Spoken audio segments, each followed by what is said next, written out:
Panibagong 13.8 million pesos na pondo ang ibibigay ng gobyerno ng Amerika para sa Pilipinas. Ang ikalawang tranche na ito para sa Shelter Repair Assistance Funding na makatutulong sa pagsasaayos ng mga tahanang nasira sa gitna ng mga bagyo at baha noong Hulyo. Ang iba pang detalye alamin sa report na ito.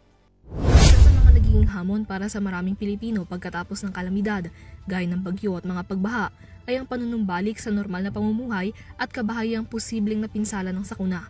Batay sa datos ng National Disaster Risk Reduction and Management Council o NDRRMC, hanggang nitong ika-8 ng Agosto mayroon pang 7,665 na mga pamilya ang nananatili pa rin sa mga evacuation centers dahil sa pagbaha pagkatapos ng magkakasabay na pananalasa ng habagat, bagyong Krising, Dante at Emong.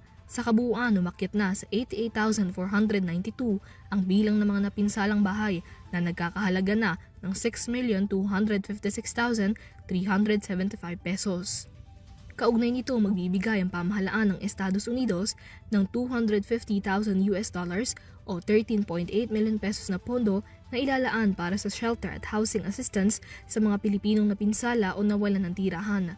Ayon sa Embahada ng Estados Unidos sa Pilipinas, ang panibagong pondo na ito ay ilalaan para sa emergency shelter assistance at hygiene kits para sa mga individual na nananatili pa rin sa evacuation centers.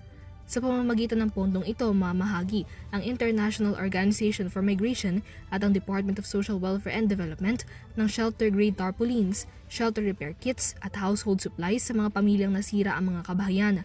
Bawat repair kit naglalaman ng basic construction tools at materials na makatutulong upang maitayo at maisaayos muli ang kani-kanilang mga kabahayan.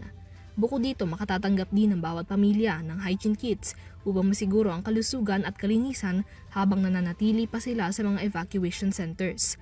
Ito na ang ikalawang tranche ng pondo mula sa US matapos magbigay ng parehong halaga na inilaan sa 47,700 DSWD food packs na ipinamahagi sa higit 200,000 individual sa Northern at Central Luzon.